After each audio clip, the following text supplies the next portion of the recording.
Assalamualaikum warahmatullahi wabarakatuh.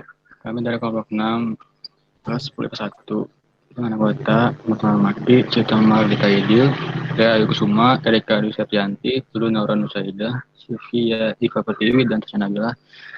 Kami ingin mempresentasikan dan menjelaskan tentang sebuah kerajaan, yaitu Kerajaan Cirebon.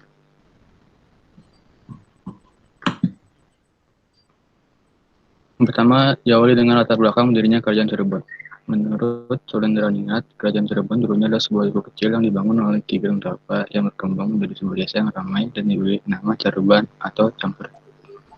Karena di sana bercampur para pendatang dari berbagai macam suku bangsa, agama, bahasa, tradisi adat, dan mata pencaharian yang berbeda-beda untuk tempat tinggal atau berdagang. Pada awalnya, sebagian besar mata pencaharian masyarakat di sana adalah sebagai nelayan. Maka berkembanglah pekerjaan menangkap ikan dan berbon atau udang kecil sepanjang pantai serta pembuatan terasi, petis, dan garam. Dari istilah air bekas dan terasi dan dari udang bening nila berkembanglah sebutan Cirebon yang kemudian menjadi Cirebon karena memiliki pelabuhan yang ramai dan sumber daya alam dari pedalaman. Cirebon akhirnya menjadi sebuah kota besar memiliki salah satu pelabuhan terbesar di pesisir utara Jawa. Kerajaan Cirebon didirikan pada 1445 Masehi oleh Pangeran Cakrabuana.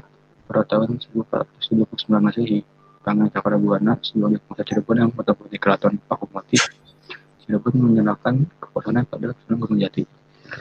Sunan Gunung Jati adalah seorang menantu Pangeran Cakrabuana dari Ibu Ratu Maskara Santang. Sejak inilah Cirebon menjadi negara merdeka dan corak Islam.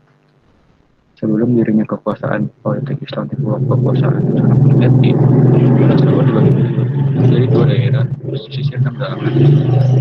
Daerah pesisir dipimpin oleh Ki Gedeng Jati, sedangkan daerah pedalaman dipimpin oleh Ki Gedeng Kasmaya.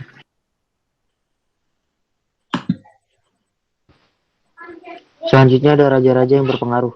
Pertama ada Pangeran Cakrabuana dari 1430 sampai 1479. Dia adalah pendiri Kerajaan Cirebon.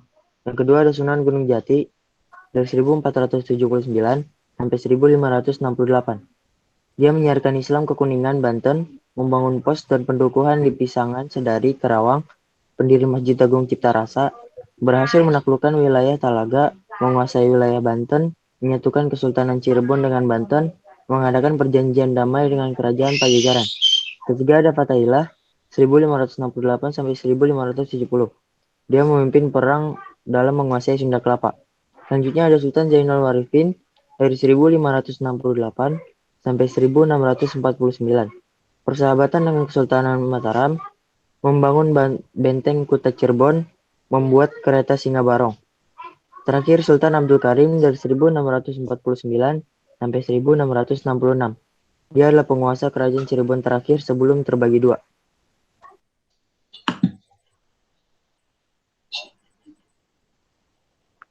Selanjutnya itu kehidupan ekonomi Kerajaan Cirebon. Mengandalkan perekonomiannya pada perdagangan jalur laut, di mana terletak bandar-bandar dagang yang berfungsi sebagai tempat singgah para pedagang dari luar Cirebon, dan juga memiliki fungsi sebagai tempat jual beli barang dagangan.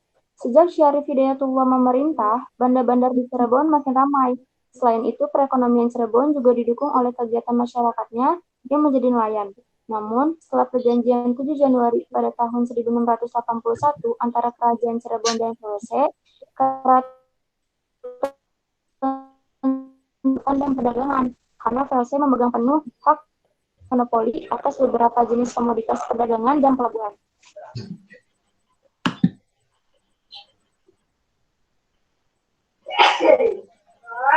Kehidupan sosial Kerajaan Cirebon. Perkembangan Cirebon tidak lepas dari pelabuhan, karena pada mulanya Cirebon memang sebuah bandar pelabuhan.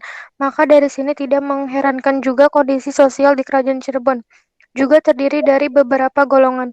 Golongan raja, para raja atau sultan yang tinggal di keraton melaksanakan ataupun mengatur pemerintahan dan kekuasaannya. Golongan elit merupakan golongan yang mempunyai kedudukan di lapisan atas yang terdiri dari golongan para bangsawan atau priai, tentara, ulama, dan pedagang. Golongan non-elit merupakan lapisan masyarakat yang besar jumlahnya dan terdiri dari masyarakat kecil yang bermata pencarian sebagai petani, pedagang, tukang, nelayan, dan tentara bawahan dan lapisan masyarakat kecil lainnya. Golongan budak menempati status sosial paling rendah, namun mereka juga diperlukan oleh golongan raja maupun bangsawan untuk melayani keperluan mereka.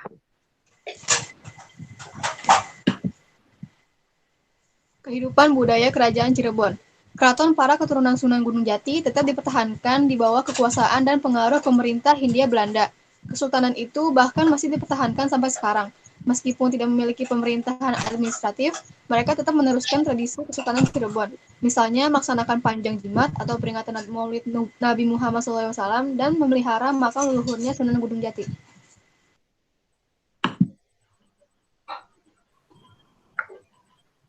Selanjutnya, kehidupan politik Kerajaan Cirebon. Perkembangan politik yang terjadi pada Kerajaan Cirebon berawal dari hubungan politiknya dengan Demak. Hal inilah yang menyebabkan perkembangan Cirebon. Dikatakan oleh Tome Pires, yang menjadi Dipati Cirebon adalah seseorang yang berasal dari Gresik. Babat Cirebon menceritakan tentang adanya kekuasaan Cakrabuana atau Haji Abdullah yang menyebarkan agama Islam di kota tersebut, sehingga upeti berupa terasi ke pusat Pajajaran lambat laun dihentikan. Selain hubungannya dengan Demak, kehidupan politik pada kala itu juga dipengaruhi oleh beberapa konflik. Konflik yang terjadi ada konflik internal dan menjadi pasal VOC.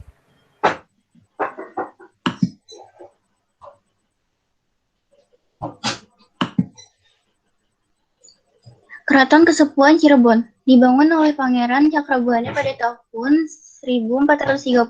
Berselang waktu kemudian Pangeran Cakrabuana mengganti nama menjadi Keraton Pakuwati yang sebelumnya nama pertamanya yaitu Dalem Agung Pakuwati. Dikarenakan Pangeran Cakrabuana mempunyai kasih sayang terhadap putrinya yang bernama Ratu Ayu Pakuwati, Keraton Kesepuhan Cirebon juga termasuk kerajaan Islam tertua di Cirebon.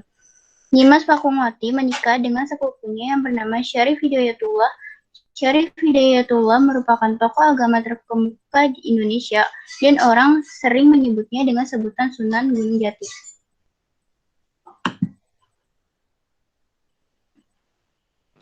Selanjutnya adalah Keraton Karoman. Didirikan oleh Pangeran Muhammad Badruddin atau Pangeran Kertawijaya. Keraton Kanoman mempunyai luas sekitar 6 hektar dan berlokasi di belakang pasar di keraton ini. Merupakan tempat tinggal Kesultanan ke-12 yaitu Sultan Muhammad Emiuddin beserta keluarganya. Keraton Kanoman mempunyai kompleks yang luas dan terdiri dari banyak bangunan kuno.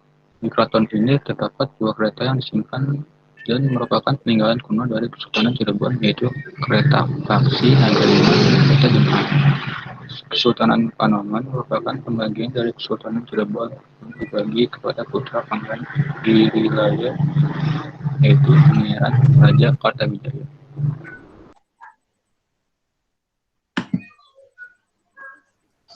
Peninggalan Kerajaan Cirebon yang selanjutnya adalah Keraton Selanjutnya ada Keraton ke Cirebon. Dibangun pada tahun 1800 Masehi. Bangunan ini digunakan untuk menyimpan barang-barang peninggalan pada zaman terdahulu, seperti keris, wayang, alat musik, gamelan, dan alat-alat perang lainnya. Keraton Kacirebonan berada di wilayah Kelurahan Pulaseran, Kecamatan Pekalipan di Kota Cirebon, dan terletak di sebelah barat daya dari Keraton Kasepuhan dan selatan dari Keraton Kanoman. Bangunan ini mempunyai panjang yang sangat besar dan memanjang ke arah selatan dengan luas tanah 46.500 meter persegi.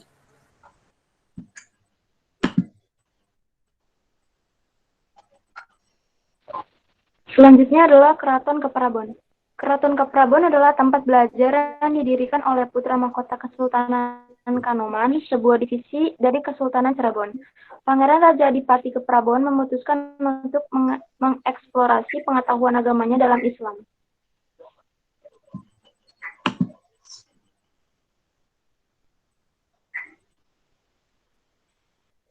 Kereta Kasepuhan Singabarong.